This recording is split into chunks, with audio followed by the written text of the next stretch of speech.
Hi, artists, friends, making a living online. We're doing it. We're making art in our communities. But like for real, we're doing it. Hi. Hey guys, I'm Caroline Cole. Welcome to the Business of Storytelling.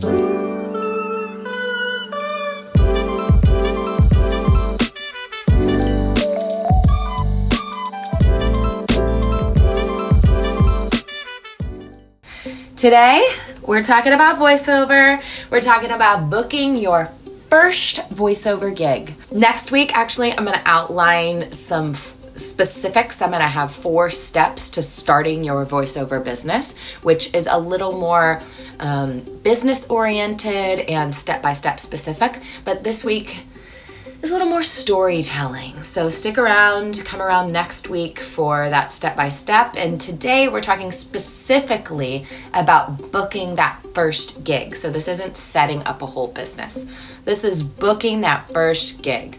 And if we're being honest, this path is a little different for everyone. So telling a story rather than giving you 5 fail-proof steps is a little more honest and true. I know, that's really annoying, but if I'm being truthful, and I really do try to be on here, y'all, there isn't a simple 3-step method to booking that first gig because it really depends on where you're coming from. For me, when I started in voiceover, I already had 15 years of experience performing on stage and a little bit of camera experience on film. I had a master's in theater education by the time I found voiceover. I had a local creative community. That's a very different vibe from, for example, a person with a background of an engineer who's a student I've had, right? Who's looking for a creative side hustle. And yet, both of us, engineer and performer, can be successful voiceover artists. There's room. I've said it before. Y'all know I'll say it again. There is room for everyone in this wide internet world of voiceover. It's not a go to Hollywood, get an agent, and audition like crazy. That's not the formula anymore, right? There's a lot of pathways to making a living or building a side hustle of voiceover.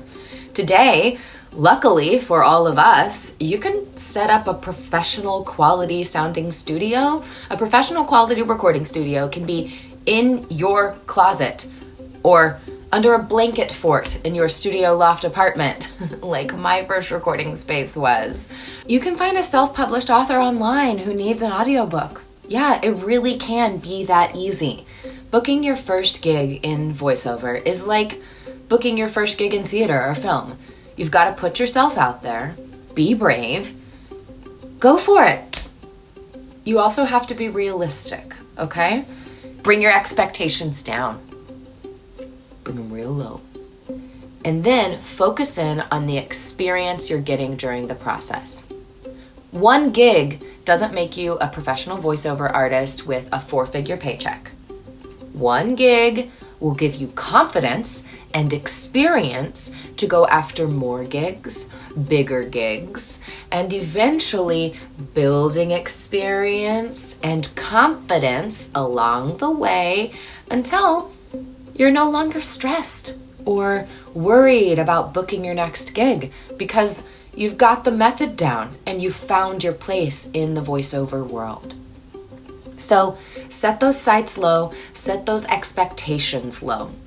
And let me tell you about my first gig.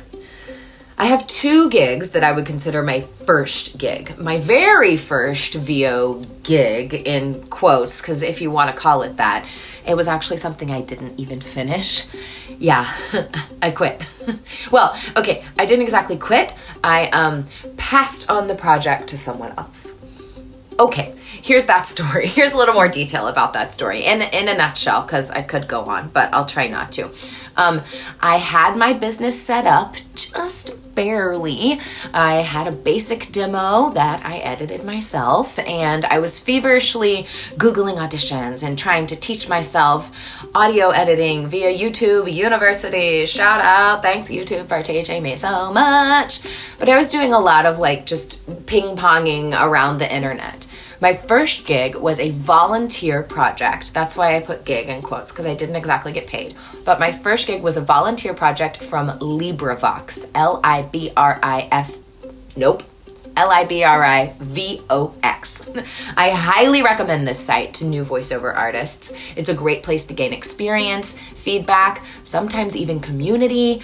I've talked about LibriVox before in other videos, so I won't go into detail about it here, but essentially, it's a worldwide literacy project that turns out of copyright works into audiobooks. It's run by volunteers and offers everything for free to the public. It's an awesome resource and a really cool thing that could only be run with volunteers, and you can be part of it, right? Working on a LibriVox project is like doing an internship in voiceover. You won't get paid in money, but it's well worth your time. You'll get experience, you'll get feedback on your audio from professional and higher level of producers and audio editors. I worked on a project there that really helped me get my studio set up. I didn't know anything about studio sound. It helped me understand basic audio editing from producer feedback in these forums they have on LibriVox. And ultimately, it gave me the experience and the confidence to go on and book paying gigs, even before I finished that actual LibriVox audiobook. In fact, I ended up getting a little too busy with paid work and having to hand my unfinished project off to another artist. I think they probably did a great job, and it's awesome, and I can't feel bad about that 7 years later. What I was getting busy with were my first real gigs. So the first one I got paid like $50 for. I really can't remember, but I know it was definitely under $100, just a two-figure situation. I read some short, self-published English language versions of Chinese fairy tales as a project for a client in Florida who was making videos for his kids, or maybe his grandkids. I can't remember, but it was this cute passion project that someone was working on in Florida. We found each other via Upwork. With my education experience, which is what I brought already to the table, I wrote a proposal that stood out to the client. More on proposals in the fall, I promise. We're definitely going to have some videos on how to write a good one of those. And then he and I worked together on those fairy tales for a few months, right? And just like that, I collected my first paycheck from voiceover. It was tiny, especially after Upwork took their cut out. But it was worth something, and it was something. I started the fall as a volunteer voiceover artist, and I began the new year with $40 in my pocket. Don't worry, I still had a day job at that point, for sure. Start as a volunteer. Don't be afraid to be humble, be at the bottom, dip in your toe, find a literacy project that you're passionate about, that gets you excited. Get into the corner of voiceover that made you want to do this, because you're doing this for more than money. You can make money doing this, but there are a lot of ways you can make money, right? Why are you in voiceover? You must love stories or information, or something about it brings you joy. So find a way to contribute to the online voiceover community that shows you're willing to start at the bottom. Beginner isn't a dirty word. Intern is a great place to start. We started as interns when we were 22, right? We can do it again. From there, you'll catalyze your experience, you'll churn it into more experience, into paying gigs, into higher paying work, and that's how you'll build a portfolio of clients and experience. One thing, one tiny thing at a time. Y'all are beautiful humans. I love you so very much. a reminder that summer applications for Start Speaking Springboard, that's the 10-week summer intensive for voiceover artists, those applications are open until midnight on Monday, June 5th, because we start that Tuesday morning. Scholarship applications are also still open for just a little bit. Those close on May 25th, so there's some more time if you want to put your name in the ring for that.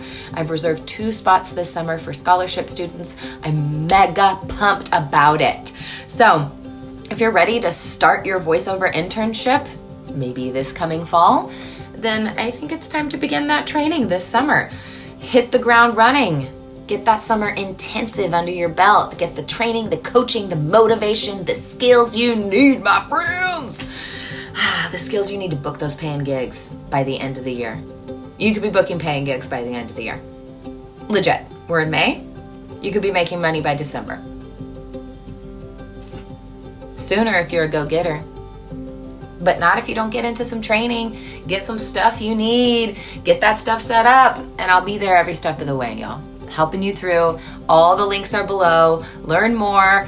There's only a few spots available. I don't take more than 20. I really like it about 15.